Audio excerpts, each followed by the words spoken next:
العراقي اليوم قادر أن ينتصر ويقدم اليوم، وكرة أولى جول.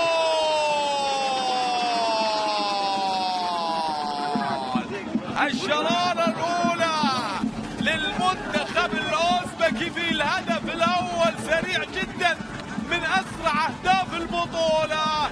كرة بتنلعب للمنتخب الأوزبكي للتو بدأنا، وخاكيموف يسجل أول أهداف اللقاء من دربكة في خط الدفاع، وكرة عادت مرة ثانية وكرة توصل للشباك. العراقي قادر، المنتخب العراقي قادر يسجل هدف التعادل. هذه الكرة ملعوبة في مكان جيد، جول جول جول جول جول جول.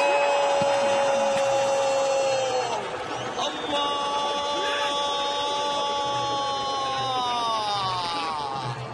هدف التعادل يا أمجد يا عطوان.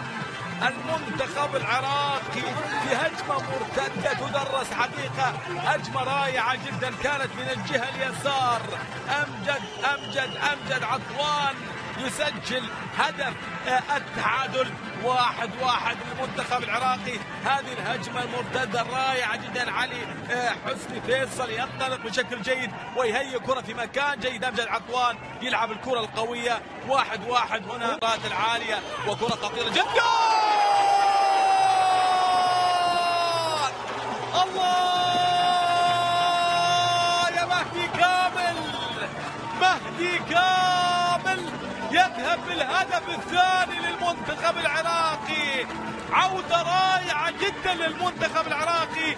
مهدي كامل خذها على الطاير، سدد كرة قوية جدا بالقدم اليمنى، لاعب صاحب القدم اليسرى، لعبة ملعوبة رائعة جدا، كرة عالية تتهيأ لمهدي كامل. الآن تقدم، كرة لا زالت خطيرة، عرضية ملعوبة، جول جول جول جول. المنتخب الأوزبكي يسجل الثاني هنا في هذا اللقاء، في الوقت اللي كنا ننتظر من أن المنتخب العراقي يسجل الثالث.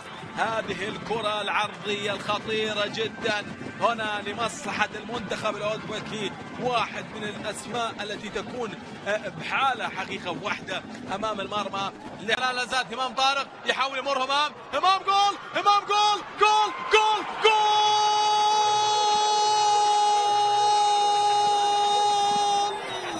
الله،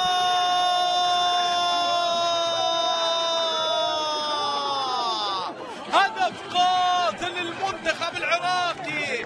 همام طارق قادم من الخلف، وبالتالي كرة بيمر مع حارس مرمى همام طارق ويسجل هدف قاتل هنا في هذا اللقاء. هدف ثالث هنا للمنتخب العراقي بعد تحرك جميل جدا كان لهمام طارق في اللقطة الماضية. همام طارق يسجل الثالث هنا لمنتخب العراق. هذا الثالث من همام طارق، تقدم بشكل جيد في اللقطة الماضية همام طارق. لاحظ معي هذه الكرة الماضية، همام يمر ويتقدم ويرسل كرة للمرمى.